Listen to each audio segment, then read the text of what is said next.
Kata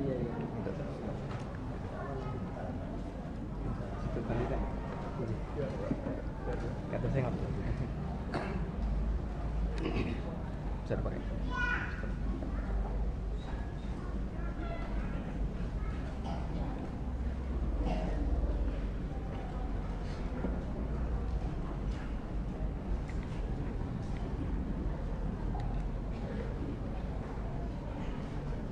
Bismillahirrahmanirrahim. Assalamualaikum warahmatullahi wabarakatuh. Alhamdulillahi haqqa hamdih, wa ashhadu an la ilaha illallah wahdahu la syarika lah, ta'ziman li majdih, wa ashhadu anna Muhammadan abduhu wa rasuluh, salawatu rabbi wa salamu alaihi wa ala alihi wa ashabihi wa man sara ala nahjihi wa istanna bi sunnatihi ila yaumiddin. Alhamdulillah, puji syukur kita haturkan kehadirat Allah Subhanahu wa taala.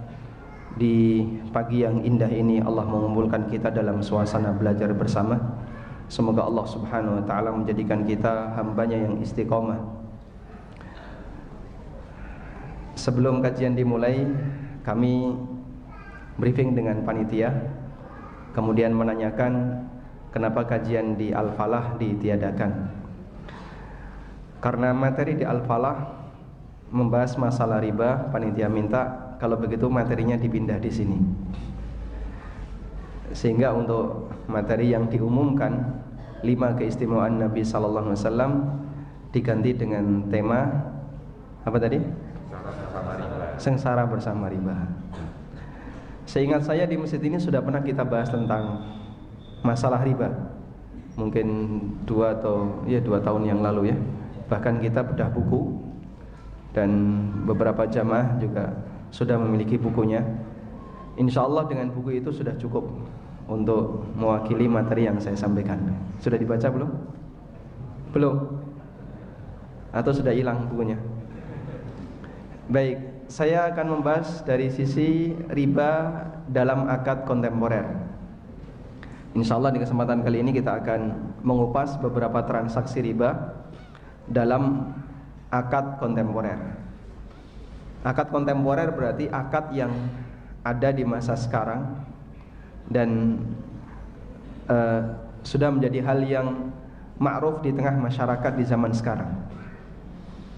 Hadirin yang dimuliakan Allah Subhanahu wa taala, muqaddimah sebelum seorang ulama menyampaikan sebuah fatwa terhadap kasus yang sifatnya kontemporer adalah dia harus memahami kasus tersebut.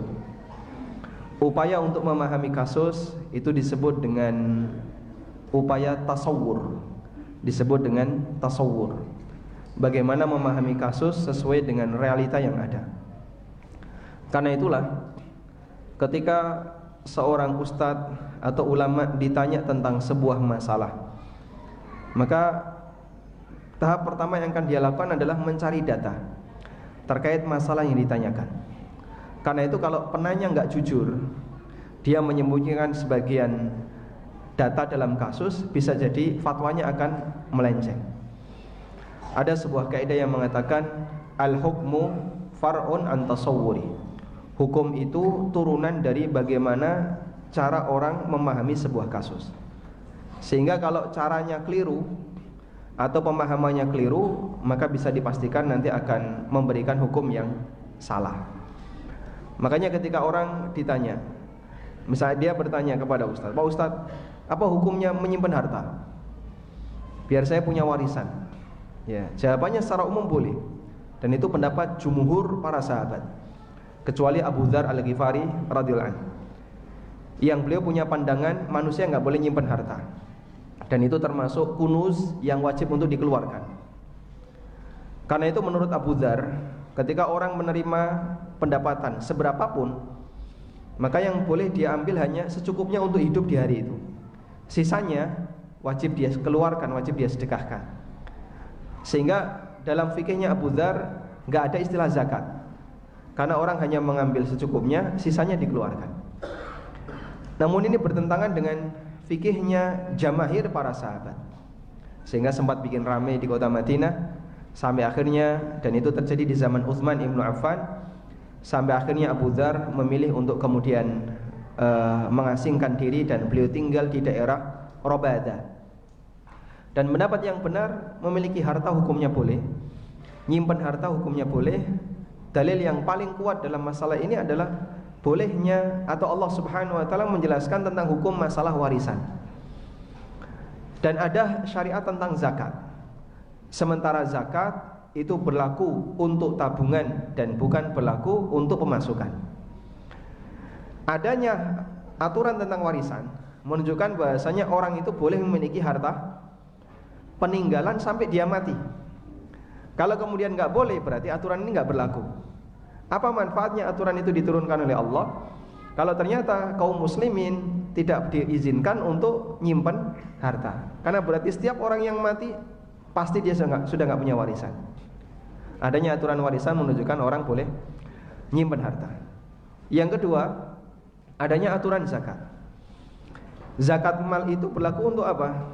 Zakat mal itu berlaku untuk pemasukan atau tabungan? Yang benar yang mana? Pemasukan atau tabungan? Apa bedanya pemasukan dengan tabungan? Apa bedanya pemasukan dengan tabungan?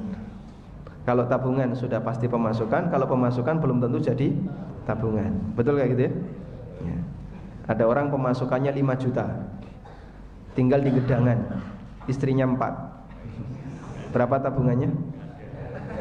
Tekor ya. Baik. Sehingga bagian dari keadilan syariat, ngitung zakat itu bukan berdasarkan pemasukan, tapi berdasarkan tabungan. Ada sebagian orang yang keliru ketika ngitung zakat.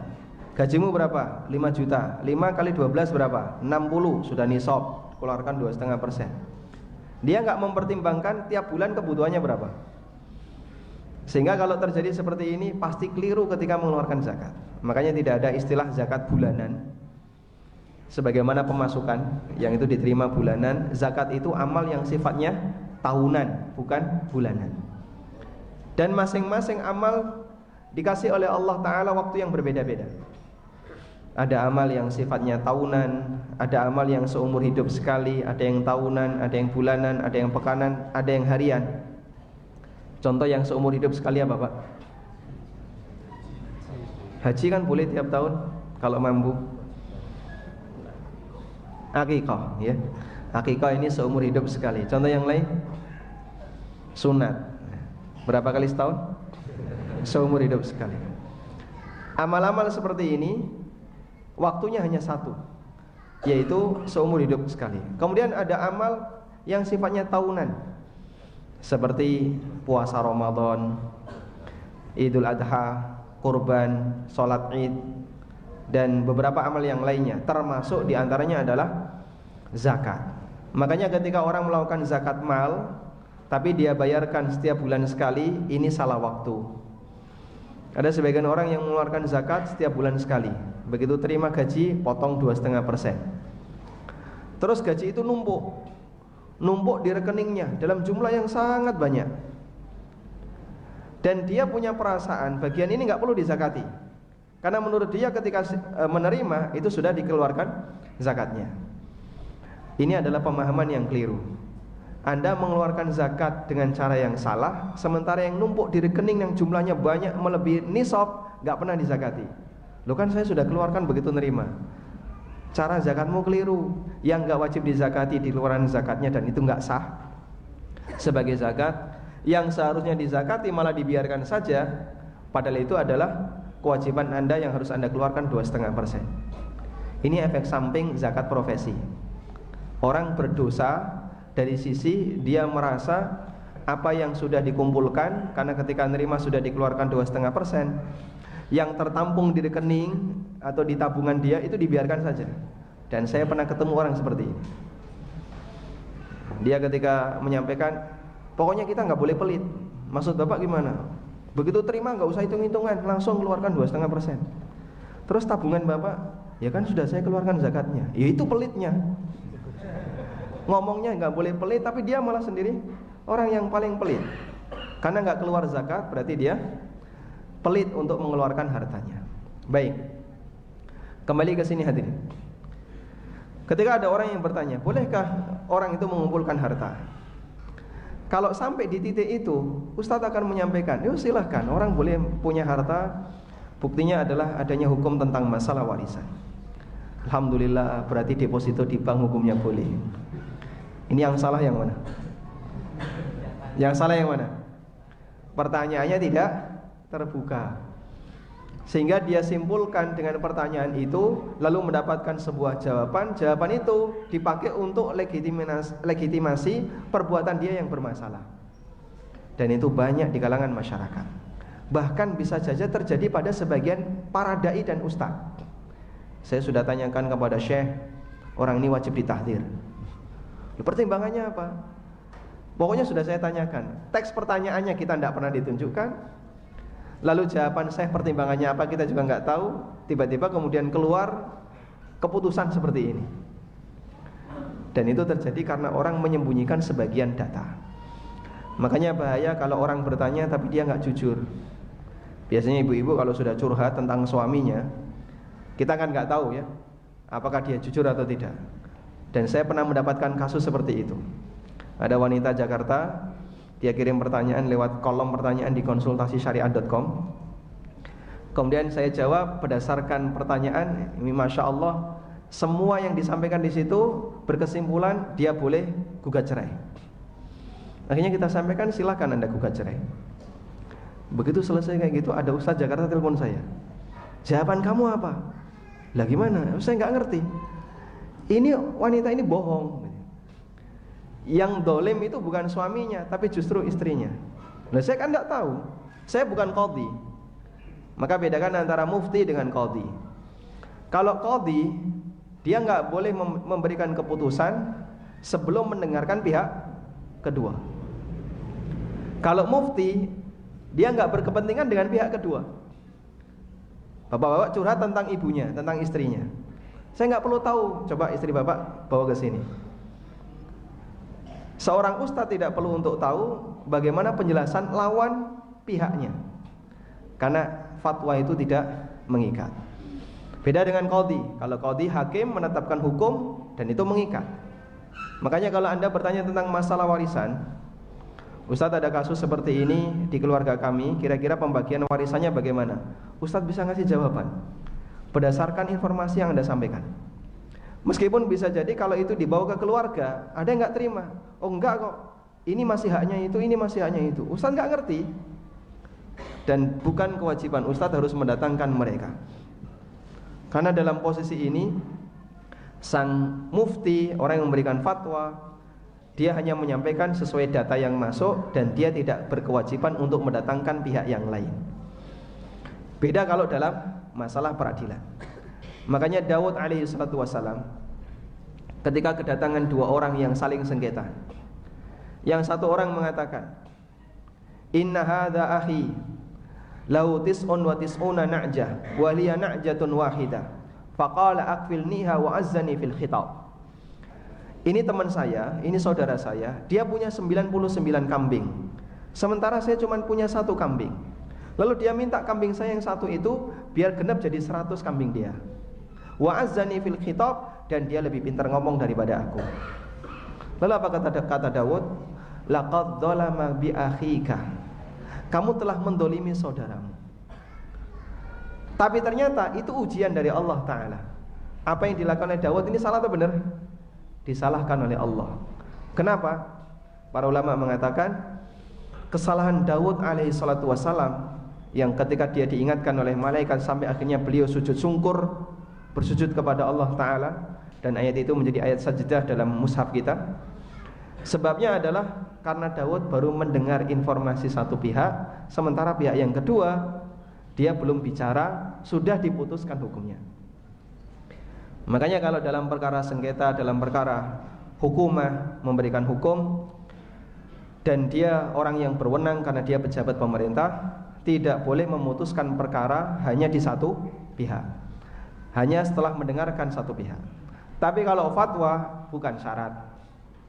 Yang penting ketika dia mendapatkan data, penanya menyampaikan sesuai dengan yang dia tahu dan dia cerna sesuai yang dia pahami, dia boleh berfatwa. Baik. Selanjutnya kita akan membahas beberapa contoh riba dalam akad kontemporer. Ada beberapa pilihan. GoPay, kemudian e-money, ShopeePay, terus rekening bersama di marketplace.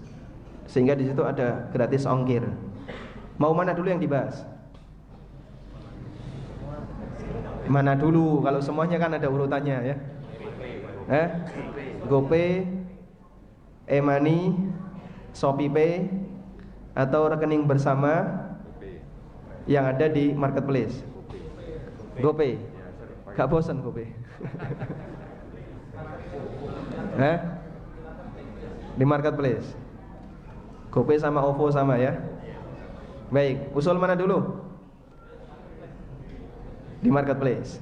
Baik, Anda belanja di marketplace, Pak? Mungkin di sini banyak yang belanja di marketplace. Kalaupun nggak belanja ya sering nonton ya. Sekarang transaksi berpindah kepada transaksi online, dan kedepannya akan lebih banyak orang yang bertransaksi online dibandingkan offline. Sehingga banyak sekali pasar-pasar yang sudah mulai, mal-mal yang sudah mulai tutup. Sebabnya ruko-ruko yang ada di situ sudah mulai nggak laku, kalah dengan transaksi online. Sekitar tahun 2016, 2015, bahkan sebelum itu, Ufit sudah memiliki marketplace, namun terlalu prematur. Belum saatnya, karena ketika itu semarak orang menggunakan media HP dan gadget yang lainnya itu tidak sebagaimana sekarang. Ufit punya yang namanya bursa muslim. Begitu dia muncul, saingannya itu Plaza.com punyanya Telkom, Rakuten, kemudian ada satu lagi apa begitu, dan yang lain belum ada. Belum ada Tokopedia, belum ada OLX, belum ada Bukalapak, yang lain belum ada ketika itu. Karena penggunanya belum banyak, akhirnya banyak sekali dana yang dikeluarkan, sementara tidak mengimbangi. Akhirnya kolaps dan sekarang nggak bisa bangkit. Terlalu banyak modal yang dikeluarkan, tapi dia tidak bisa dipertahankan. Kemudian setelah manusia semakin semarak menggunakan gadget mereka dalam bertransaksi, barulah muncul marketplace yang ada di masa sekarang. Selanjutnya, bolehkah transaksi marketplace seperti ini, yang di situ menerapkan sistem escrow? Yang pertama kali bukan Bukalapak, karena Ufit atau bursa muslim ketika itu juga sudah menetapkan sistem escrow. Jadi dana yang ditransfer oleh konsumen tidak langsung distorkan ke penjual sampai ada notifikasi bahwa barang telah sampai di konsumen dengan selamat. Dan itu sudah dipraktikkan oleh bursa muslim punyanya Ufit sebelum ada marketplace yang lain. Makanya ketika saya ditanya apa hukumnya seperti ini, insya Allah tidak masalah. Nah sekarang yang jadi kendala adalah ketika konsumen itu belanja di marketplace, pihak marketplace memberikan layanan free ongkir atau cashback atau voucher belanja atau hadiah yang lainnya. Itu boleh diterima atau tidak? Boleh diterima atau tidak? Baik, kita punya kaidah, kullu qardin jarra naf'an fahuwa riba. Semua transaksi yang menghasilkan manfaat, maka transaksi itu hukumnya, maka manfaat dari transaksi itu adalah riba. Semua transaksi utang piutang yang menghasilkan manfaat, maka manfaat dari transaksi utang hukumnya adalah riba. Baik, berdasarkan kaidah ini, berarti riba utang piutang hanya berlaku untuk akad utang. Karena itu kalau ada manfaat yang diberikan namun akadnya bukan utang piutang, berarti manfaat itu riba atau bukan? Saya ulang, kayaknya bingung ya. Baik. Semua utang yang menghasilkan manfaat, maka manfaat itu riba. Ini perkataan sahabat Fudalah bin Ubaid. Berarti yang disebut riba utang adalah manfaat yang disebabkan transaksi utang. Karena itu jika manfaatnya bukan transaksi utang, maka manfaat itu riba atau bukan? Bukan. Karena manfaat ini bukan berasal dari transaksi utang. Sampai di sini dipahami insyaallah? Paham ya? Baik. Contoh kasus. Ada orang yang titip sesuatu kepada orang lain. Bolehkah dia dapat kelebihan dari apa yang dititipkan? Bolehkah dia mendapatkan manfaat dari apa yang dititipkan? Misal ya, Anda titip duit di tetangga Anda. Pak, saya mau umroh, ini ada duit 20 juta di rumah. Daripada kesepian, saya titipkan ke tempatnya Bapak. Saya mau umroh 1 bulan selama Ramadan. Anda titip 20 juta di tempat teman Anda, kemudian ditinggal umroh. Pada waktu Anda pulang, ketika Syawal, uang itu Anda ambil. Dan saudara Bapak ini, teman Bapak ini ngasih hadiah pisang misalnya. Boleh nggak diterima? Kenapa? Akadnya bukan utang piutang tapi titip. Sehingga karena akadnya titip, maka adanya kelebihan dan manfaat dari akad titip di situ hukumnya diperbolehkan. Mahfum insyaallah? Baik. Contoh yang lain. Anda titip mobil di garasi milik tetangga. Kemudian setelah Anda pulang, mobil itu Anda ambil. Tetangga Anda merasa berterima kasih. Matur suwun nggih Mas, rumah saya kelihatan makin cakep ketika mobil kamu parkir di sini. Ini sebagai rasa terima kasih dikasih gula sekilo. Boleh nggak diterima? Kenapa? Akadnya titik. Baik. Berarti kalau manfaat itu didapatkan bukan karena akad utang piutang, maka manfaat itu bukan termasuk riba. Mahfum insyaallah? Contoh yang lain. Saya pinjam motor dari tempatnya Pak. Pak, saya pinjam motor, ada urusan sehari. Bapak mengizinkan, tapi lihat itu tangkinya kosong. Yaudah enggak apa-apa, nanti saya isi dulu. Baik, silakan pakai, syaratnya satu. Nanti kalau balik tangki wajib penuh. Akhirnya motor saya bawa, saya isi bensin, terus saya pakai seharian. Sebelum saya kembalikan, saya ke pom dulu, saya isi penuh, baru saya kembalikan.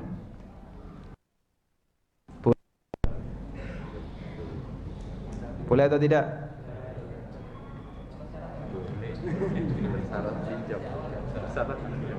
Ini disyaratkan oleh pemilik motor. Kalau kamu mau mengembalikan, pokoknya diisi penuh tangkinya.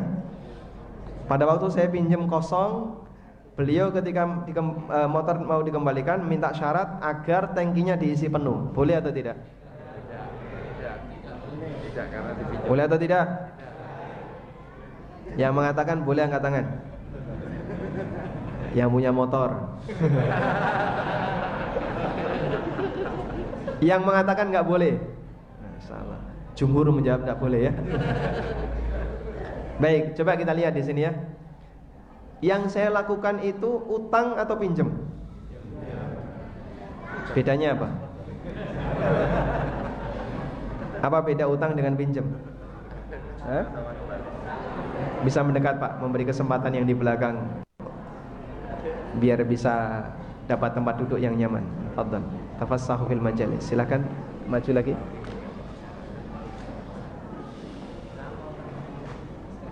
Apa beda pinjam dengan utang? Kalau pinjam nggak ada persyaratan, kalau utang ada persyaratan. Contohnya gimana?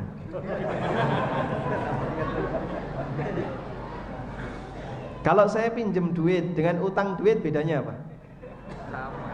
Hah? Sama. Kalau saya pinjam motor dengan utang motor bedanya apa? Sama atau beda? Hah? Kalau utang bisa menjadi hak, kalau pinjam tidak menjadi hak. Baik. Perbedaan antara utang dengan pinjam adalah perpindahan hak milik.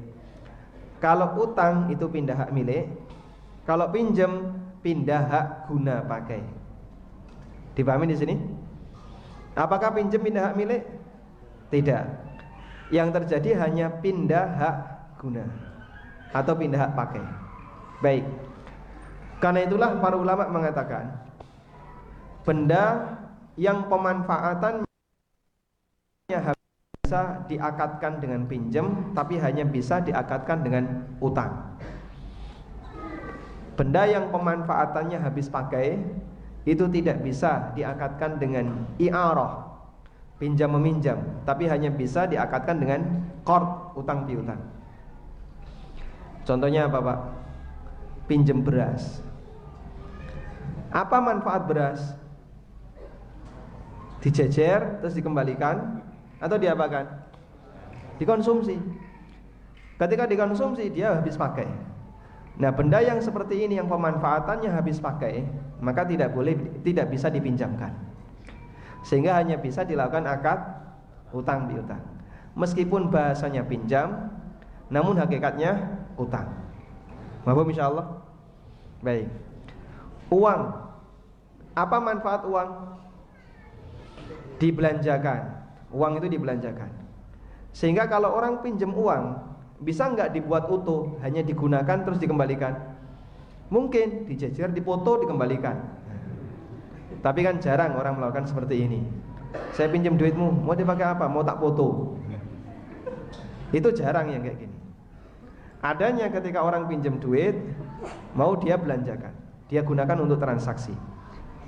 Berarti karena habis pakai, ini masuk kategori akad utang dan bukan pinjam. Paham insyaallah? Baik. Sementara untuk benda yang dia pemanfaatannya tidak habis pakai, seperti motor, kendaraan, rumah dan seterusnya, maka bisa dilakukan akad pinjam, juga bisa dilakukan akad utang. Tergantung apakah pindah hak milik atau tidak. Sudah? Nah, saya tadi bahasanya adalah, Pak, saya pinjam untuk saya pakai sehari, nanti saya kembalikan. Dan beliau minta syarat kalau pengembaliannya harus dipenuhi bensinnya sepenuh tangki. Ini akad utang atau pinjam? Akad utang atau pinjam? Apa buktinya? Tidak pindah hak milik. Sehingga ketika saya pinjam motor beliau, tak gadekan boleh nggak? Nggak boleh. Saya jual boleh nggak? Kriminal itu, Pak. Karena menggelapkan harta orang lain. Paham di sini? Berarti akadnya apa ini? Pinjam. Ketika barangnya saya pinjam, barang saya pinjam, lalu beliau minta manfaat, boleh atau tidak? Nggak boleh. Mas, saya pinjam mobil. Oh boleh mas, sehari 300. Artinya apa itu? Artinya apa? Berarti ini hakikat akadnya adalah saya sewa motor sehari dan saya bayar pakai bensin sepenuh tangki. Boleh atau tidak? Boleh? Boleh. Yang jawab nggak boleh tobat ya. Bapak insyaallah. Kenapa boleh? Akadnya bukan utang piutang. Apakah tadi saya ngomong sewa? Apakah saya tadi ngomong sewa? Tidak. Lalu kenapa kok akadnya jadi sewa? Kenapa kok jadi sewa? Karena akad itu melihat hakikat dan bukan melihat kalimat. Paham ya? Akad itu melihat hakikat dan bukan melihat kalimat. Coba dibuktikan. Di luar ada penjual es, ada penjual minuman, ada penjual herbal, penjual baju. Anda datang ke penjual minuman, Mas bungkuskan 2, saya minta bungkus 2. Dibungkuskan 2, Anda lari. Dikejar nggak? Kenapa? Belum bayar. Tadi kan saya ngomongnya saya minta bungkus 2. Saya tidak ngomong saya beli 2, tapi saya ngomong saya minta bungkuskan 2. Apakah akadnya minta atau jual beli? Kok bisa minta jadi berubah jual beli? Orangnya jualan ya. Sehingga akad itu melihat hakikat bukan melihat kalimat. Maka ada sebuah kaidah, al-ibratu fil uqud bil lafzi, al-ibratu fil uqud bil ma'ani la bil lafzi. Yang menjadi acuan dalam akad adalah tujuannya dan bukan kalimatnya. Sehingga bisa jadi ngomongnya pinjem, ya silakan kamu pakai, tapi bayar 200 per hari. Ngomongnya pinjem tapi disuruh bayar, berarti itu hakikatnya adalah akad sewa. Dapat manfaat tertentu. Mafhum insyaallah? Mafhum ya? Baik, ini contoh adanya manfaat untuk transaksi selain untuk transaksi selain utang piutang, maka manfaat itu bukan termasuk riba. Paham insyaallah ya? Baik, sekarang kita kembali ke marketplace. Apa tahapan pertama ketika orang belanja di marketplace? Coba kita lihat skemanya ya. Tahap pertama apa? Tahap pertama buka internet dulu ya. Ini nggak usah dihitung ya. Tahap pertama apa ketika orang belanja di marketplace? Hah? Milih barang. Dia milih barang. Setelah milih barang ditaruh mana? Ditaruh di keranjang belanja. Selanjutnya diapain? Nyari barang yang lain, taruh di keranjang ya. Nyari yang lain, taruh di keranjang gitu ya. Kita kan hobi cuma naruh di keranjang. Ketemu barang yang menarik, taruh di keranjang. Betul begitu? Meskipun belum tentu beli. Yang penting pokoknya ketemu barang menarik, taruh di keranjang. Baik. Kemudian setelah ditaruh di keranjang diapain, Pak? Hah? Check out. Bayar ya. Lalu Anda transfer. Setelah transfer, barang dikirim dari pihak supplier, lalu barang tiba di tempat Anda. Baik. Di sini ada 4 tahapan.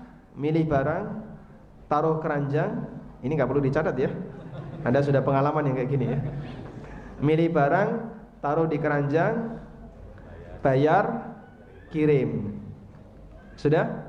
Pertanyaannya, dari skema seperti ini apakah sudah terjadi akad jual beli? Dari skema ini apakah sudah terjadi akad jual beli? Sudah atau belum? Anda di marketplace itu ngapain? Ingin membeli barang atau main-main? Beli. Berarti sudah terjadi akad jual beli atau belum? Sudah. Sejak kapan terjadi akad jual beli? Sejak kapan? Sejak milih, sejak dimasukkan keranjang, sejak bayar, atau sejak barang dikirim? Sejak pembayaran. Kita punya kaidah. Setiap akad ada konsekuensi akad. Begitu ya? Jika ada akad sementara tidak berlaku konsekuensi akad, maka akad itu dianggap batal. Sehingga ketika orang melakukan transaksi atau akad apapun, tapi tidak diberlakukan konsekuensinya, maka akad itu dianggap tidak berlaku. Contohnya apa, Pak? Misalnya ada orang menawarkan diri, saya mau nikah dengan kamu, tapi dengan syarat selesai nikah kita pisah selama-lamanya, nggak usah dinafkahi, nggak usah ketemu sampai mati. Ini ngopo rabi kok ini? Sah nggak akadnya? Kenapa? Konsekuensinya nggak jalan. Sehingga ketika di situ tidak ada konsekuensi apapun, maka akad itu dianggap tidak ada. Saya mau jual rumah ini kepada Bapak, tapi saya boleh memilikinya sampai mati. Boleh nggak kayak gini? Nggak boleh. Kenapa? Tidak terjadi perpindahan hak milik dalam waktu yang nggak jelas. Lah kamu matinya kapan? Kan batasnya sampai mati ya. Sudah punya rencana mati kapan? Biar nanti tak titeni tanggalnya. Karena tidak bisa ditentukan, maka transaksi seperti ini hukumnya dilarang. Paham ya? Baik, sekarang apa konsekuensi akad jual beli? Apa konsekuensi akad jual beli? Sudah pernah jual beli belum? Sudah, berkali-kali sejak usia SD. Sekarang ditanya apa konsekuensi akad jual beli? Perpindahan hak milik. Sehingga kalau Anda beli sebuah minuman, lalu Anda membayar, maka minuman itu milik siapa? Milik pembeli, dan uang itu milik penjual. Boleh nggak diminta lagi? Boleh nggak diminta lagi? Ya nggak boleh, itu sudah pindah hak milik, kecuali kalau dikasihkan atas kerelaan pihak yang kedua. Paham di sini insyaallah? Alhamdulillah. Baik. Kalau Anda beli minuman, misalnya seharga 3.000. Minuman yang Anda terima ini disebut muawwad. Uang yang Anda setorkan disebut iwad. Kalau Anda beli minuman atau beli barang harga 5.000, barang yang Anda terima namanya muawwad. Uang yang Anda serahkan namanya iwad. Tulisannya gimana Pak? Muawwad, mim, ain, waw, dod, saudaranya sod. Iwad, ain, waw, dod. Iwad itu alat bayar, muawwad itu objek yang dijual, yang ditransaksikan. Paham di sini? Baik. Kalau orang sudah menyerahkan iwad, maka itu sudah menjadi hak penjual. Penjual sudah menyerahkan muawwad, maka itu sudah menjadi hak pembeli, meskipun belum diterima. Paham? Sehingga ketika sudah terjadi akad muawadat itu akad komersil, maka telah terjadi perpindahan hak, iwad menjadi haknya penjual, muawwad menjadi haknya pembeli. Jelas atau belas? Belas? Dipahami insyaallah? Kayaknya kok ini coba dipahami atau tidak? 1 paham, 2 tidak paham, 3 bingung. Yang mana? Saya ulang ya. Alat bayar tadi apa namanya? Benda yang diterima konsumen namanya? Akad terjadinya perpindahan iwad dan muawwad disebut akad muawadah. Akad disebut akad muawadat. Apa itu akad muawadat? Akad komersil yang menyebabkan terjadinya perpindahan hak iwad dan muawwad. Paham misalnya ini ya? Baik. Berarti kalau akad muawadah sudah dilakukan, apa yang terjadi? Perpindahan hak milik iwad dan muawwad. Sehingga kalau sudah akad, lalu Anda sudah menyerahkan iwad, maka berarti sudah terjadi perpindahan hak milik, di mana iwad ini sudah menjadi hak milik siapa? Penjual. Dan Anda berhak dapat muawwad meskipun belum Anda terima. Jelas sampai di sini? Baik. Sekarang kita lihat marketplace tadi ya. Pada waktu Bapak Ibu check out, misalnya beli apa misalnya? Tupperware misalnya. Anda beli sebuah botol Tupperware. Nggak pakai merek jangan ya. Anda beli sebuah botol. Kemudian harganya misalnya 50.000. Anda transfer 50.000. Lalu di situ dapat diskon dari marketplace atau dapat fasilitas dari marketplace, free ongkir. Dari Jakarta ke Surabaya yang seharusnya 9.000, Anda nggak perlu bayar. Riba atau bukan? Pertanyaannya, apakah Bapak sudah akad? Sudah. Buktinya apa? Saya sudah transfer. Kalau Anda sudah transfer, berarti 50.000 yang Anda bayarkan ini statusnya apa? 50.000 yang dibayarkan ini statusnya apa? Iwad. Statusnya apa? Iwad. Iwad ini milik siapa? Milik penjual.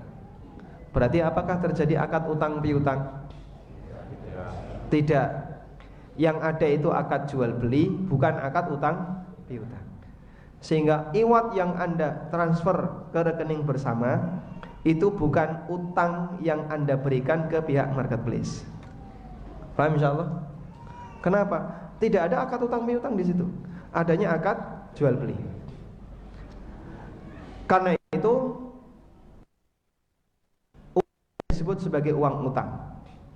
Tapi uang ini adalah alat bayar, iwad dari konsumen untuk membeli tumbler tadi, sebuah botol tadi.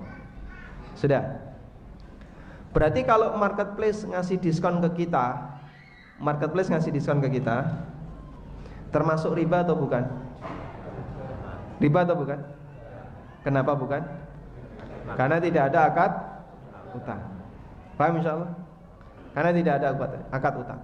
Sehingga di posisi ini Anda tidak disebut melakukan transaksi riba. Free ongkir, cashback atau fasilitas yang lain yang dikasihkan marketplace ke konsumen karena dia belanja banyak, itu bukan termasuk transaksi riba. Jelas insyaallah? Baik. Yang jadi pertanyaan, lalu kenapa uang itu mengendap?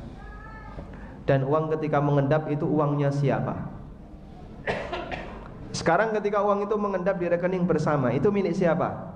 1, milik marketplace, 2, milik penjual, 3, milik konsumen. Mana? 1, 2, 3. Milik penjual atau marketplace? Marketplace. Uang itu milik siapa?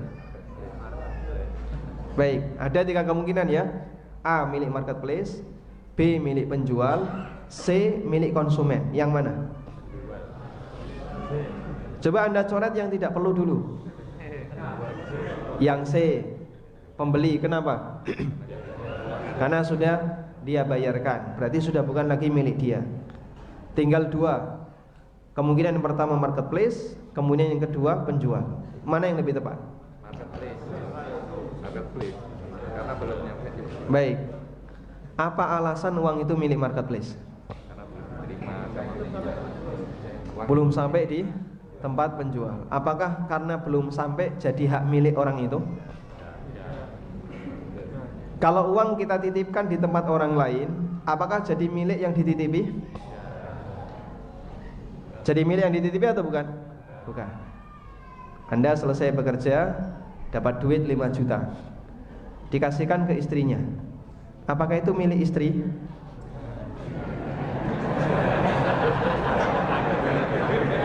Ketika suami ngasih uang ke istrinya sekian, apakah uang itu milik istri?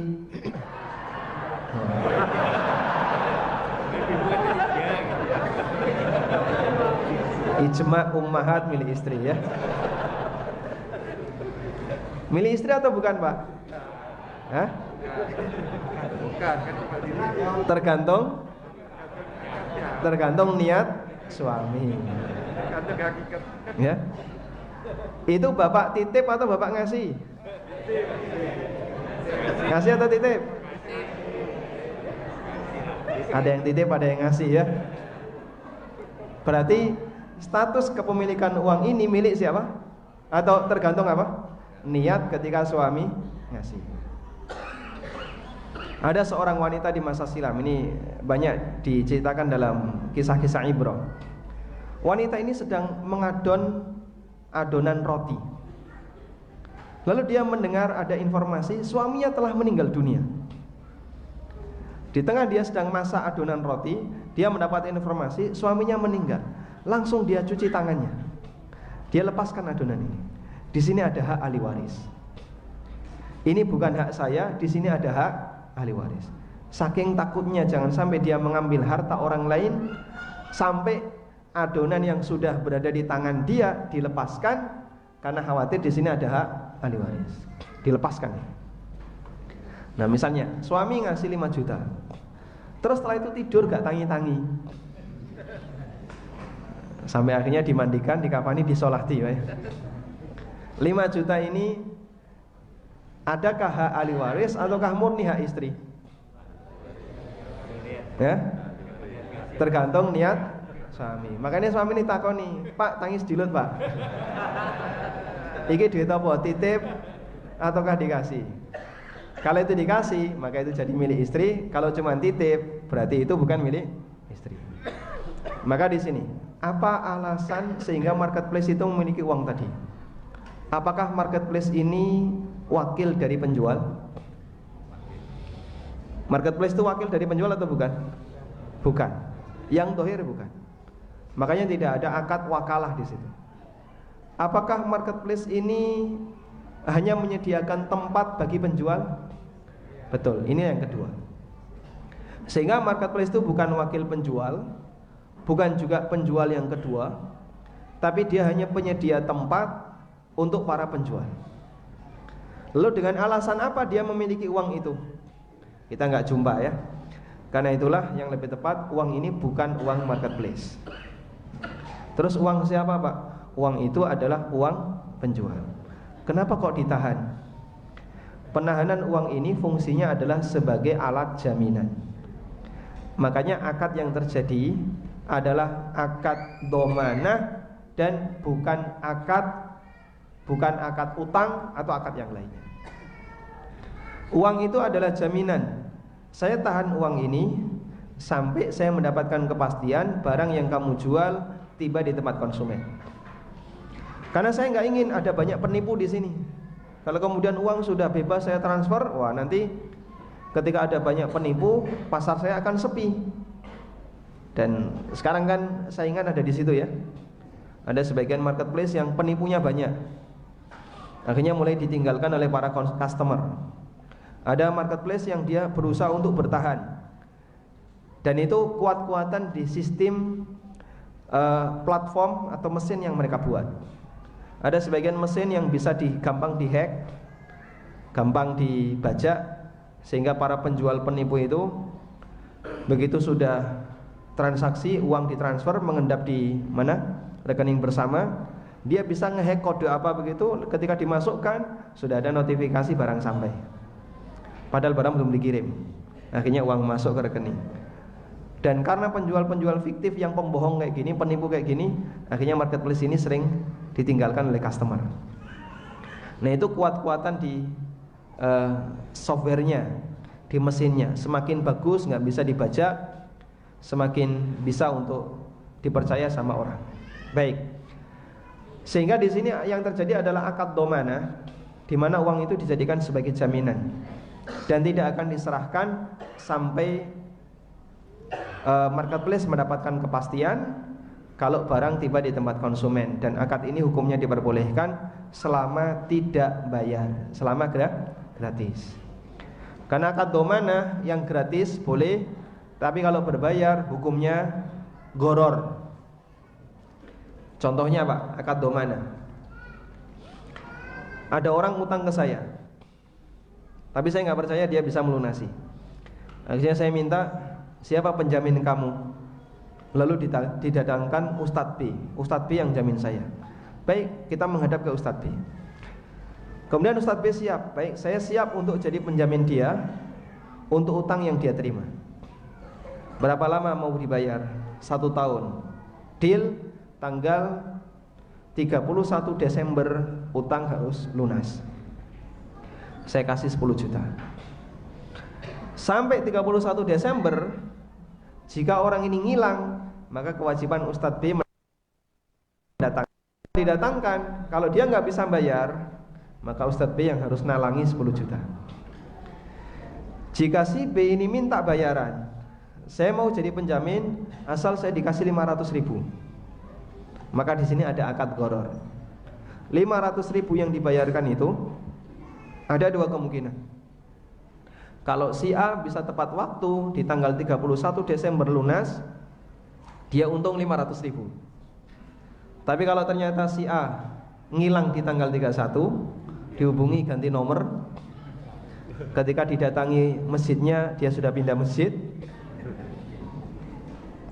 maka posisi si B rugi karena harus nalangi 10 juta. Sehingga akad seperti ini namanya apa?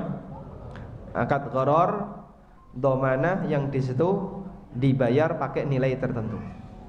Paham insyaallah? Baik. Di sebagian perbankan mempraktikkan kayak gini. Contohnya bank garansi. Ada orang mengerjakan sebuah proyek, dia vendor, dapat tender dari misalnya perusahaan A. Perusahaan ini mensyaratkan harus ada BG, maka dia kerjasama dengan bank. Bank minta biaya BG adalah 1% dari nilai proyek. Sehingga kalau nilai proyek 1M berarti berapa? 10 juta. Bank nanti minta 10 juta. Kita tahu nilai 10 juta itu bukan biaya administrasi. Karena untuk biaya administrasi 10 juta itu bisa gaji 100 karyawan. Padahal untuk transaksi ini tidak butuh 100 orang, paling butuh 1-2 orang. Kalau hanya sebatas biaya administrasi diperbolehkan. BG kami butuh administrasi senilai 200.000, kita bayar asal sesuai kebutuhan real. Misalnya bank harus keluar untuk ngecek perusahaan, dia verifikasi di tempat bapak, tempat vendor, maka dia butuh biaya transportasi. Total digantikan 1 juta sebagai biaya administrasi sesuai kebutuhan yang dikeluarkan, silahkan. Tapi kalau pakai persentase 1% saya minta. Nanti kalau dia bisa bayar tepat waktu, bank kan tidak perlu mengeluarkan biaya ya, tidak perlu mengeluarkan dana. Tapi kalau dia nggak bisa tepat waktu, bank yang akan nalangi. Betul kayak gitu? Nah 1% ini masuk kategori transaksi gharar. Paham insyaallah? Baik. Sehingga BG yang berbayar hukumnya tidak diperbolehkan. Dan ini sudah masuk dalam fatwa islamqa.info yang diasuh oleh Syekh Muhammad Al-Munajjid. Penjelasan tentang BG, beli kasih rincian. Kalau di situ ada biaya yang harus dibayarkan di luar kebutuhan real, di luar biaya administrasi, maka ini masuk dalam kategori gharar. Jelas? Walhamdulillah. Cukup insyaallah. Satu itu saja ya. Apa lagi sekarang? Sekarang apa lagi? Kope, e-money. Sudah dibuka tanya jawab? Belum. Nanti ada kesempatannya Pak ya. Sudah cukup atau mau tanya jawab? GoPay sekarang. Kita bahas GoPay. Sekarang kita akan bahas GoPay. Tentang bagaimana skema dalam GoPay, saya nggak perlu cerita karena Bapak Ibu sudah berpengalaman di sana. Sekarang kita lihat bagaimana pendekatan para ustadz dalam melihat GoPay. Ada 4 pendapat di sana. Pendapat pertama mengatakan GoPay itu akadnya utang. Top up di GoPay, maka hakikatnya dia sedang memberi utang ke GoPay. Pendapat yang kedua, GoPay itu akadnya wadiah, sehingga saat orang itu top up di GoPay, hakikatnya dia itu titip duit. Pendapat ketiga mengatakan akad yang terjadi dalam GoPay itu adalah akad sarf, tukar menukar uang dengan uang. Sehingga pada saat Anda top up, hakikatnya adalah Anda sedang menyerah dan menerima uang digital. Pendapat yang keempat, akad yang terjadi dalam GoPay adalah ijarah mausuf fi dhimmah. Ijarah mausuf fi dhimmah. Ijarah mausuf fi dhimmah itu akad sewa yang pembayarnya di depan, tapi jasanya baru diberikan di kesempatan mendatang. Contohnya seperti ikut travel umroh. Anda misalnya mau berangkat umroh bulan Desember, bayarnya kapan? Sudah dibuka sejak bulan ini, maka Anda bayar di bulan ini 50%. Nanti ketika September 80%. 1 bulan sebelum berangkat 100%. Akad apa yang kita lakukan? Akadnya namanya ijarah mausuf fi dhimmah. Anda melakukan akad membeli jasa, tapi jasa itu baru Anda terima di akhir tahun. Pada waktu akad, apakah jasa sudah diterima? Belum. Anda belum bisa naik pesawatnya, belum bisa menempati hotelnya, karena rencana perjalanan di bulan Desember. Akad seperti ini disebut dengan akad mausuf, ijarah mausuf fi dhimmah. Apa hukumnya? Boleh. Hukumnya apa? Boleh. Baik. Namun syarat ijarah mausuf fi dhimmah, syarat dalam ijarah mausuf fi dhimmah, objek yang disewakan harus jelas. Jika objek yang disewakan belum jelas, maka ijarah di sini hukumnya dilarang. Contohnya Pak yang belum jelas. Ada sebuah agen travel membuka layanan travel umroh. Biaya 22 juta. Ketika Bapak daftar, pihak travel belum bisa menjelaskan. Nanti kira-kira berangkatnya tanggal berapa? Wallahu alam Pak, enggak jelas. Pesawatnya wallahu alam. Hotelnya wallahu alam. Kita nanti jadi umrah enggak? Wallahu alam. Semua yang enggak jelas seperti ini menyebabkan rasanya jadi batal. Karena akad jasanya enggak jelas. Paham insyaallah? Baik. Karena itulah untuk pendekatan yang keempat, GoPay dipahami sebagai ijarah mausuf fi dhimmah, pendapat yang paling lemah. Sehingga kita bisa akan nyatakan coret pendapat ini pendapat lemah. Alasannya, pada saat Anda top up GoPay, apakah sudah milih layanan apa yang mau dipakai? Belum. Anda top up 100.000. Di Gojek itu kan disediakan banyak layanan ya. Ada GoRide, GoCar, GoSend, GoFood, GoClean, Go dan GoGo yang lainnya. Waktu Anda top up, Anda sudah punya rencana belum? Sudah punya rencana mau memilih salah satu, tapi nggak jelas. Cuman nggak jelas. Berarti di situ belum terjadi akad ijarah mausuf fi dhimmah. Karena akad ijarah mausuf fi dhimmah itu syaratnya pada waktu dia bayar, dia sudah akad, bukan sebatas rencana, dan objek akad sewanya sudah jelas. Mafhum insyaallah ya? Baik. Karena itu pendapat ini gagal. Yang tersisa tinggal pendapat tiga atasnya, antara sarf, wadiah, ataukah akad utang. Apa perbedaan antara sarf dengan wadiah? Perbedaannya adalah utang dan wadiah itu mirip. Sarf ini yang lebih beda. Utang dan wadiah itu akad satu arah.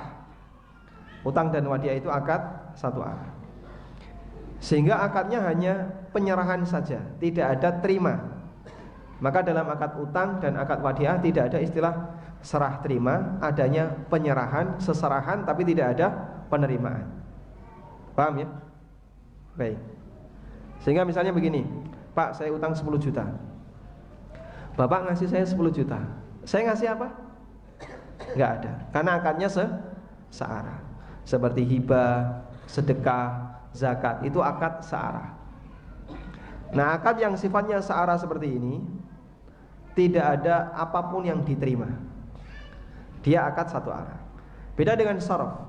Sarf itu contohnya apa, Pak? Anda nuker rupiah ke dolar. Pada waktu Anda serahkan rupiah, Anda dikasih apa? Dolar. Berarti ada yang diserahkan, ada yang diterima. Akad ini namanya akad. Kalau bentuknya uang namanya sarf. Kalau bentuknya barang, HP dengan HP, atau motor dengan motor, yang kita sebut dengan barter, namanya bai muqayadah. Kalau bentuknya barang namanya muqayadah. Kalau bentuknya uang, emas, perak, namanya apa? Sarf. Paham ini? Dang atau belum? Paham insyaallah ya? Ini terlalu banyak materi yang diterima. Yang gak kuat sudah mulai ngantuk. Keberatan materi ya. Baik, pelan-pelan ya. Pokoknya yang penting Bapak paham di sini, entah keluar masjid lupa nggak apa-apa ya. Nggak ada ujian. Yang penting pokoknya di sini paham. Baik. Apa perbedaan antara sorof dengan wadiah? Kalau sorof itu dua arah, ada yang diserahkan, ada yang diterima. Kalau wadiah satu arah, hanya ada yang diserahkan, tidak ada yang diterima. Paham ya? Nah sekarang kalau kita lihat, pada waktu kita top up 100.000, kan muncul saldo di GoPay 100.000. Apakah saldo ini akadnya adalah sesuatu yang baru yang kita terima, ataukah itu hanya sebatas catatan atas apa yang kita serahkan? Kalau itu hanya sebatas catatan dari apa yang kita serahkan, berarti akadnya bukan sharf. Sehingga karena akadnya bukan sharf, maka tidak berlaku transaksi sharf di sana. Baik.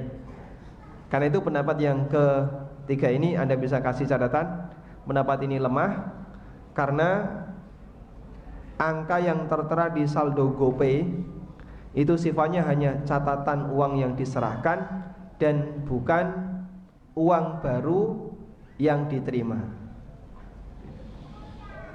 Paham insyaallah? Baik. Nah tinggal yang tersisa adalah dua ini. Kalau nggak utang, wadiah. Pertanyaannya sekarang, apa beda utang dengan wadiah? Apa bedanya utang dengan wadiah? Titip sama utang itu bedanya apa Pak? Bedanya apa? Terjadi perpindahan hak milik. Sehingga yang jadi catatan adalah apakah uang ini pindah hak milik atau tidak pindah hak milik. Kalau pindah hak milik namanya utang, kalau tidak pindah hak milik namanya wadiah. Paham di sini? Baik. Contohnya gimana sih Pak? Bapak ketika nabung di bank, Anda datang ke bank, lalu Anda buat rekening di bank konven, kemudian memasukkan uang 100 juta. Apakah uang 100 juta ini menjadi hak milik bank? Coba lihat. Apakah bank ketika mau menggunakan uang ini harus izin kepada kita, nasabah? Tidak.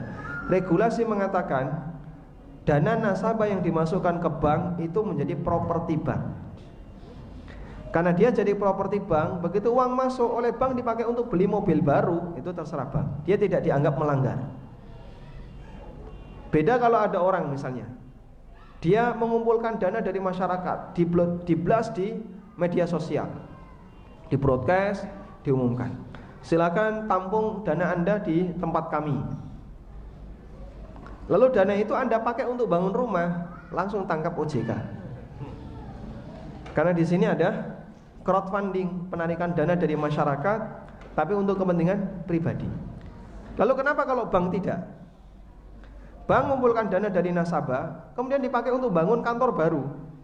Itu nggak pernah ada Pak, kecekel OJK, bahkan dilindungi oleh OJK. Karena dalam aturan perbankan di negara kita, dana yang diterima oleh bank itu menjadi properti bank. Dan itulah yang mendasari kenapa akad dalam transaksi nabung itu adalah akad utang dan bukan wadiah. Meskipun bank syariah nyebutnya wadiah, tapi itu akad utang. Karena itu ketika Anda nabung di bank syariah atau bank manapun, otomatis begitu Anda serahkan uang, maka uang itu menjadi propertinya bank, dan itu akadnya berarti utang piutang. Mafhum insyaallah? Baik. Nah sekarang di GoPay itu, apakah itu menjadi miliknya GoPay atau bukan milik GoPay? Berbeda-beda antara satu regulasi dengan regulasi yang lain. Terjadilah perbedaan pendapat di kalangan para asatidzah. Sebagian ustadz mengatakan akadnya adalah wadiah, dan ini pendapatnya Al-Ustadz Abdul Hakim Abdad, pendapatnya Ustadz Zulkarnain.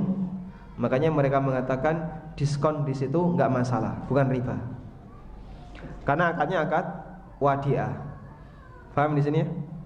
Dan tadi sudah kita bahas di awal, jika akad wadiah lalu menghasilkan keuntungan, maka keuntungan itu bukan termasuk riba. Pendapat yang kedua, akad yang ada di situ adalah akad utang piutang. Karena itu ketika kita dapat diskon disebabkan karena penggunaan GoPay, maka hakikatnya kita mendapatkan manfaat karena akad utang dan itu masuk riba. Perbedaan ini terjadi karena perbedaan dalam melihat regulasi. Menurut Ustadz A, beliau melihat regulasinya kayak gini, oh ini akadnya wadiah. Menurut Ustadz B, beliau melihat oh regulasinya kayak gini, ini akad utang. Terjadilah perbedaan fatwa. Dan mohon bagi para thalibul ilmi untuk menyadari masing-masing dihasilkan dari ijtihad. Maka kita saling menghormati, tidak perlu mencela ya. Kemudian menyudutkan salah satu. Membahas secara ilmiah silahkan, tapi tidak perlu saling menyudutkan. Karena di sini porsinya hanya porsi pembahasan ilmiah dan ini masuk dalam ranah ijtihad. Paham insyaallah?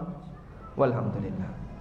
Sehingga kalau diputuskan apakah di pagi hari ini diskon GoPay itu halal ataukah haram, itu riba atau bukan, saya tidak bisa memutuskan.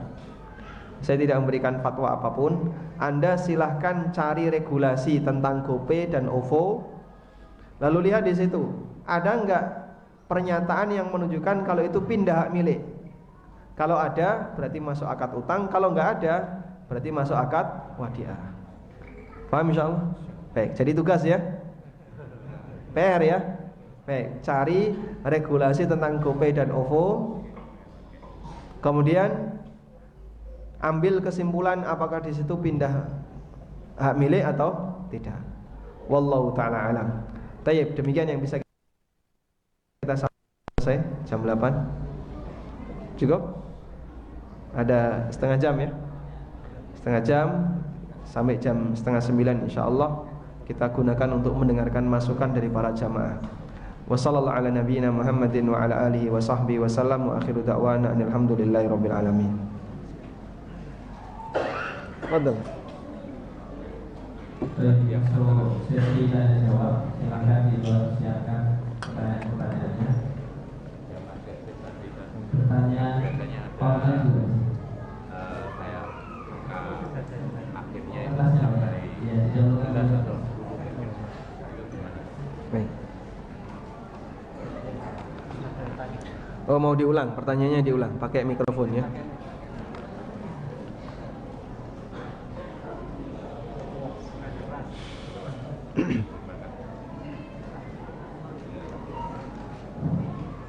ya, pertanyaannya adalah pada saat ketika kita bayar namanya 50.000 seperti yang sekarang tadi ya, ada botol namanya, itu ada tambahan 9 gitu, angka apa ya gitu namanya, angka belakangnya. Gimana bentuknya tambah 9 rupiah? Kita akan bahas tentang apa hukum kode unik ketika transfer sebagai identitas, dan biasanya nilainya kan kecil, paling di bawah 200, atau misalnya tolong nanti kode uniknya adalah 50.000 belakangnya 123. Kode unik ini boleh atau tidak? Baik, saya punya tulisan tentang ini, kode unik transfer. Dan saya tegaskan itu bukan riba. Karena kode unik ini ditambahkan bukan karena akad utang piutang, tapi ditambahkan dari akad jual beli. Berarti kan sama seperti ini ya. Saya jual barang A. Pak, ini harganya berapa? Saya sebut 10.000. Ketika Bapak bayar, atau saya sebut 9.500. Ketika Bapak bayar, saya nggak punya susuk 500. Terus saya minta, Pak, genepnya 10.000 Pak ya. Lalu Anda bersedia, ya sudah tidak apa-apa, genepi 10.000 aja. Saya bungkus barang tadi, saya dapat bayaran 10.000. Maka penggenapan tadi dilakukan atas dasar saling ridho sebagai perubahan harga. Bolehkah seperti ini? Jawabannya boleh, selama kita saling ridho. Tapi kalau Bapak nggak ridho, enggak Pak, pokoknya 500.000 balik no susunya. Golek 500 rupiah balik no, saya nggak punya. Akhirnya saya cari di jalan ya. Barangkali kok nemu duit 500 kejajar. Nemu duit 500 kejajar ya. Diselokan. Tak cukup, tak cuci, tak serahkan. Itu kalau misalnya konsumen tetap minta. Sehingga pada hakikatnya adanya kode etik itu adalah perubahan harga yang disepakati antara penjual dengan pembeli. Lalu Anda setuju, ya udah enggak apa-apa, ada penambahan misalnya 12 rupiah atau 13 rupiah. Setuju, Anda transfer senilai angka itu, insya Allah tidak masalah. Wallahu a'lam.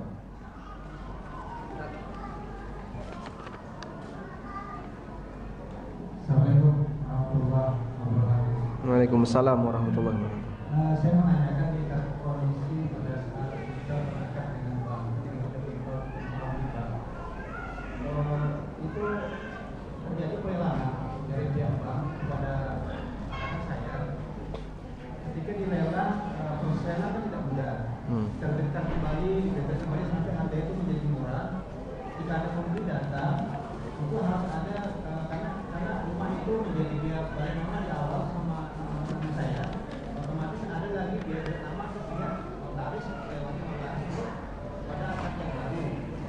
Nah, ketika saya merasa bahwa uang yang sudah saya masukkan di bank pada saat membeli akad rumah dengan setorannya, ada selesaikan rumah dan segala macam mencapai hampir di atas 170 juta, di mana 5 tahun saya keluar dari rumah itu, saya merasa saya punya hak itu.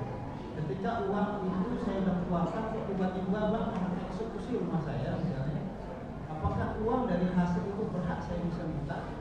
Misalnya dari mungkin dari angsurannya kan, atau mungkin dari kelebihan biaya yang dikeluarkan untuk pembangunan dan segala macam supaya rumah itu menjadi lebih baik dari sebelumnya.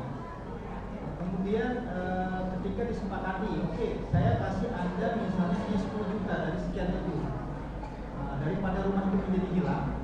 Karena memang karena sedikit saya paham tentang hukum misalnya, bahwa tidak mungkin bank ini menjadi hak bagian saya karena biar ketika saya tidak memutuskan saya menandatangan, karena ini masih menjadi hak saya, masih kesepakatan angka yang diterbitkan bahwa uang yang saya harus terima sekian tidak saya sepakati, kira-kira itu menjadi hak saya atau tidak? Baik. Menjadi 10 juta saya terima, apakah itu halal nggak buat saya tadi? Baik. Waalaikumsalam warahmatullahi wabarakatuh. Dengan asumsi, saya pakai asumsi ya, akad Bapak dengan bank adalah akad yang syar'i pada waktu pembelian rumah. Sehingga Bapak beli rumah dari bank secara kredit. Bank punya rumah, bank beli rumah dari developer, kemudian dijual ke Bapak secara kredit. Total angsuran 300 juta. Bapak sudah mengangsur sebanyak 170 juta. Bolehkah ketika bank melakukan eksekusi, rumah itu dilelang ke tempat orang lain? Jawabannya, secara syar'i, rumah itu sudah 100% jadi hak milik Bapak. Sehingga sebenarnya siapa yang paling berhak menjual rumah itu? Jawabannya adalah konsumen, pemilik, bukan bank. Kecuali kalau Bapak tidak bersedia menjual sementara Bapak belum bisa melunasi.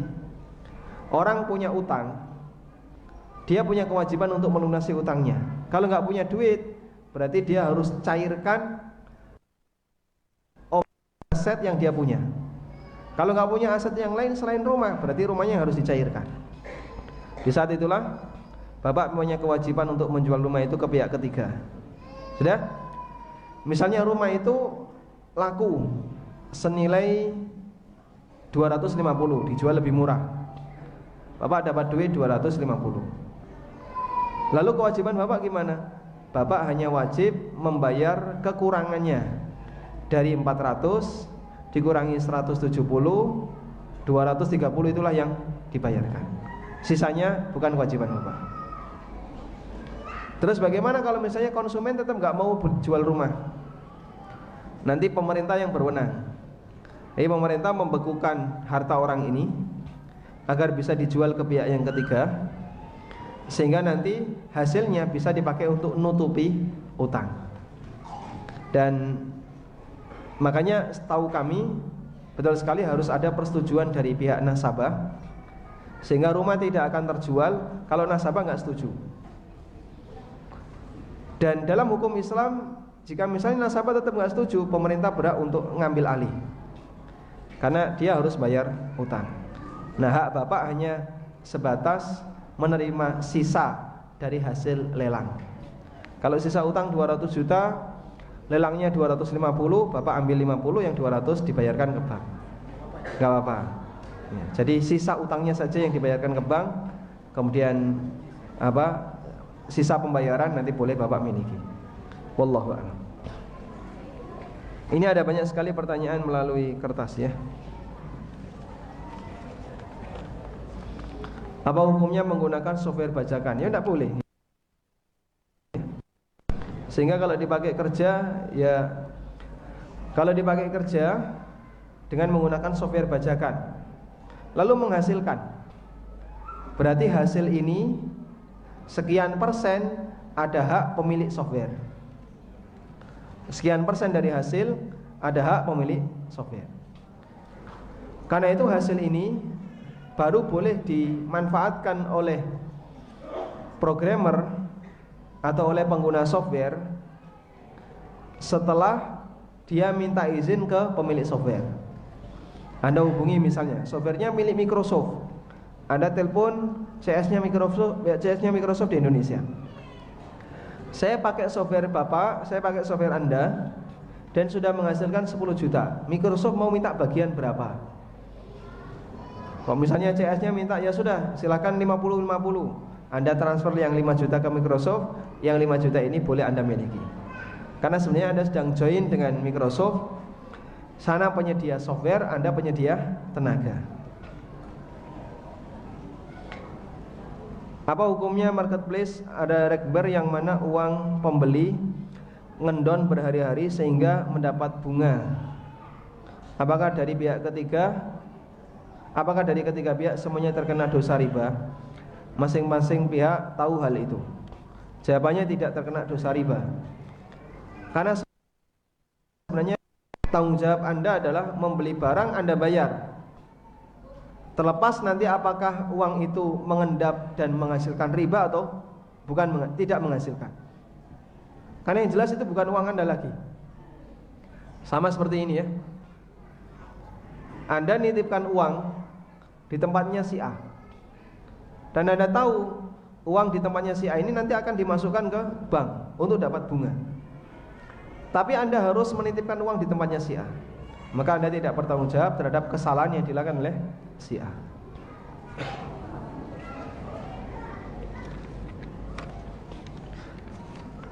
Apa itu gharor?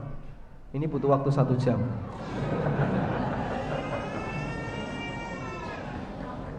Semoga nanti di lain waktu kita bisa bahas tentang hukum masalah gharor ya, dan detail penjelasan tentang gharor.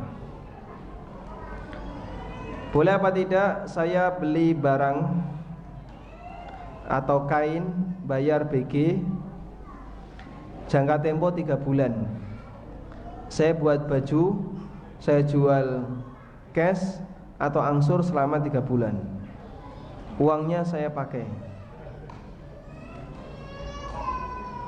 Gimana? Saya agak nggak paham saya.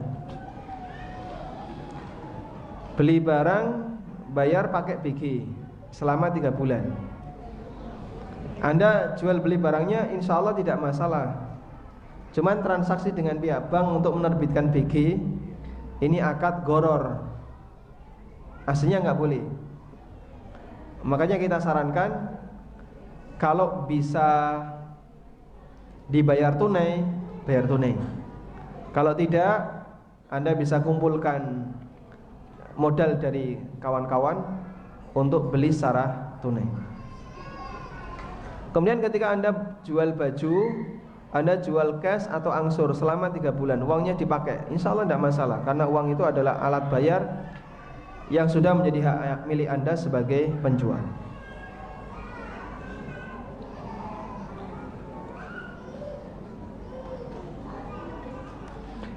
Apakah produk MLM halal kalau dijual tanpa sistem MLM atau dijual langsung seperti barang di toko?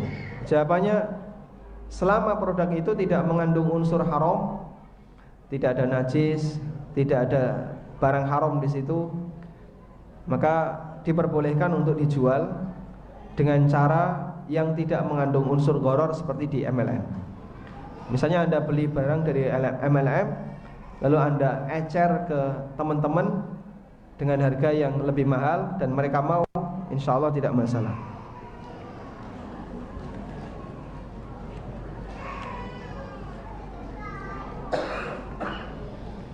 Bolehkah pihak yang dititipi barang atau uang mengambil manfaat dari barang yang dititipkan untuk mendapat riba? Misalnya akad wadiah di bank. Masya Allah. Baik, mungkin putranya bisa dikondisikan ya.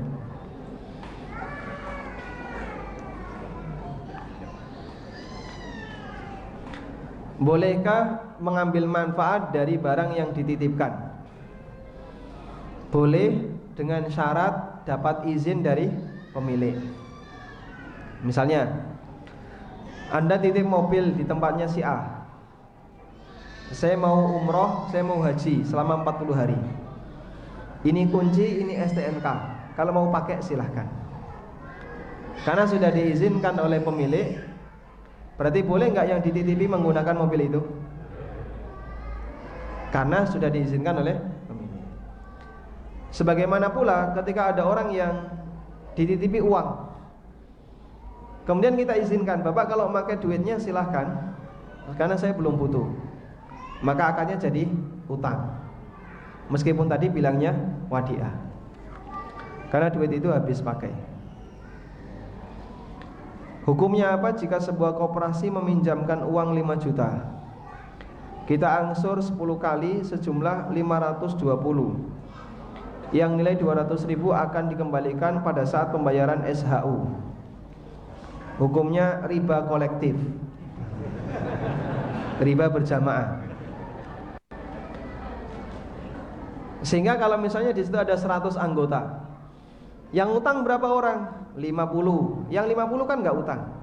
Padahal SHU dibagikan ke semuanya, baik yang pernah utang maupun yang nggak pernah utang. Artinya mereka melakukan transaksi riba berjamaah. Kalau sholat jamaah hukumnya wajib bagi lelaki, riba jamaah haram bagi semuanya. Nggak boleh ya. Apakah nabung di bank syariah dengan akad wadiah boleh? Insya Allah tidak masalah, karena kita diperbolehkan untuk menaruh uang di bank dalam rangka untuk mengamankan, sebagaimana fatwa Syekh bin Baz. Namun beliau tekankan selama ada yang syariah harus milih yang syariah. Dalam arti di situ tidak ada bunga. Wallahu a'lam. Assalamualaikum. Waalaikumsalam. Akad sewa mobil, di mana jangka waktu yang disepakati mobil tersebut menjadi milik penyewa, apakah boleh? Enak berarti ya. Sewa mobil selama 20 tahun, kemudian nanti mobil itu menjadi milik penyewa, begitu? Namanya apa? Akad apa ini? Leasing ya. Akad ini namanya leasing. Dan nanti akan terjadi perpindahan hak milik di akhir masa sewa.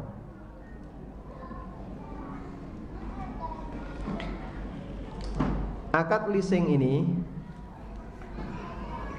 dalam kajian fikih muamalah kontemporer disebut dengan ijarah muntaha bil milki, atau ijarah al-muntahiyah bitamlik. Akad sewa tapi berujung pindah kepemilikan. Akad sewa menyewa tapi nanti kepemilikan. Apa hukumnya? Ini termasuk menggabungkan dua akad dalam satu akad.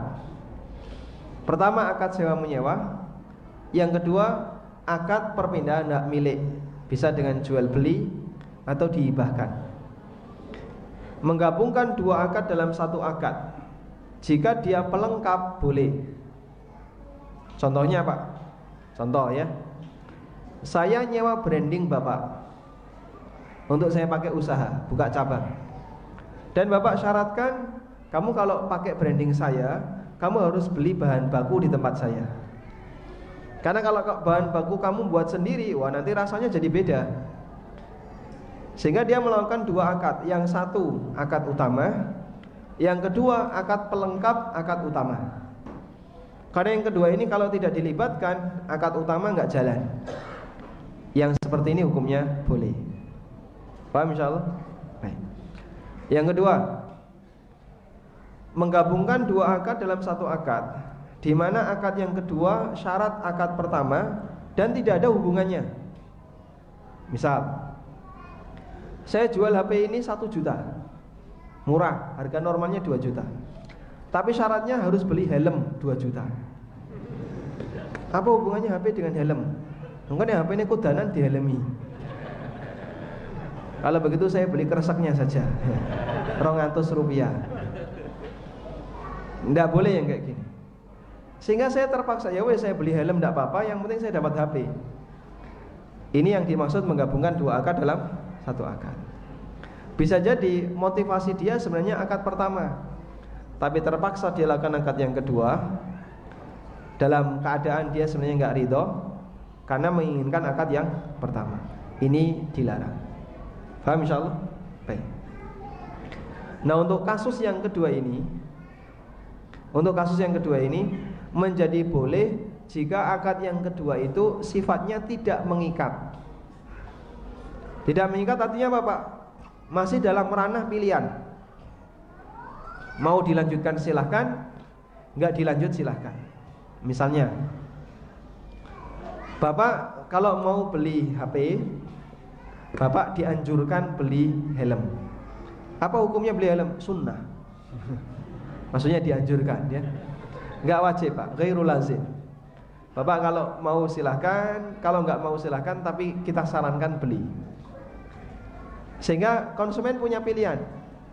Dia bisa beli HP tanpa helm, dia juga bisa beli HP plus beli helm. Ini boleh karena tidak mengikat. Nah, itulah solusi yang disarankan oleh Syekh Dr. Sulaiman Ar-Ruhaili dalam buku beliau tentang Qawaid wa Dawabit fil Muamalatil Maliyah. Akad ijarah muntahiyah bitamlik itu boleh asal akad utamanya sewa. Sedangkan akad jual belinya jadi hak milik di akhir periode itu sifatnya pilihan. Sehingga pihak penjual, pihak penyewa punya hak milik apakah nanti diserahkan atau tidak. Dan andai pun tidak diserahkan, hukumnya boleh. Wallahu a'lam. Assalamualaikum. Waalaikumsalam. Shopee Pay Later.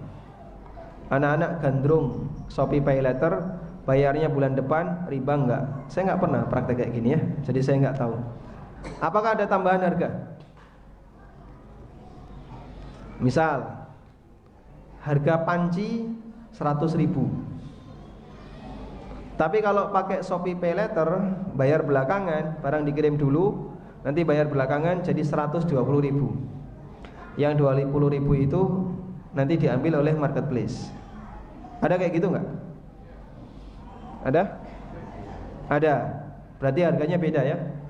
Pakai Shopee Pay Later nanti ada tambahan. Kalau ada tambahan itu sama dengan Anda diutangi pihak Shopee, lalu nanti bayar lebih. Hukumnya tidak boleh.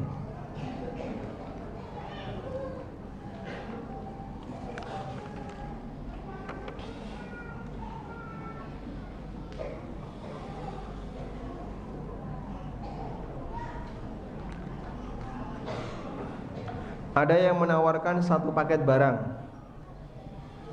800 gram kurma sukari seharga 275, satu botol madu kopi, satu botol madu teh. Oh, bundling ya. Dia jual dengan cara dibundling. Semuanya harganya 275.000, dibayar tanggal 10 Maret, barang diterima 4 April. Boleh atau tidak? Tidak masalah. Karena akad dengan serah terima boleh dipisahkan. Wallahu a'lam.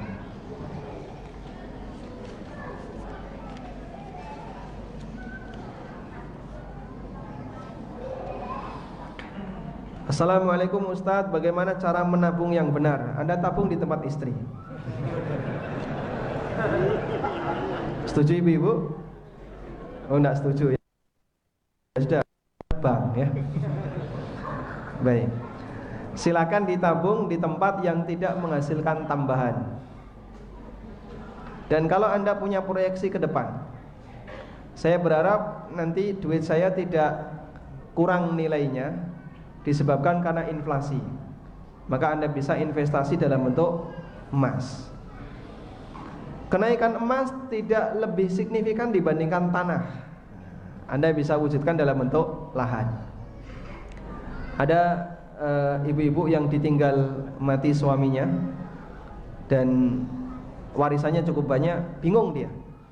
Karena selama ini semua aktivitas belanja rumah tangga itu suami yang ngurus. Bahkan sampai masalah listrik itu suami. Sehingga dia nggak ngerti sama sekali. Bingung, kemudian tanya, bisa minta solusi kira-kira apa untuk bisa mempertahankan harta ini biar nggak cepat habis karena untuk masa depan anaknya. Saya sarankan bagaimana kalau pakai akad mudoroba. Anda tanam modal ke beberapa orang yang mengembangkan usaha. Nggak berani, karena mudoroba ketika rugi harus nanggung resiko. Akhirnya kita kasih pilihan. Kalau nilainya kecil, Anda pakai emas. Kalau nilainya besar, silahkan beli tanah. Insya Allah uang itu akan lebih terjaga, sehingga ketika sudah saatnya anak bisa membawa harta hasil warisan ayahnya, maka bisa dicairkan. Wallahu a'lam. Ini banyak sekali pertanyaan tapi waktunya terbatas ya. Cukup?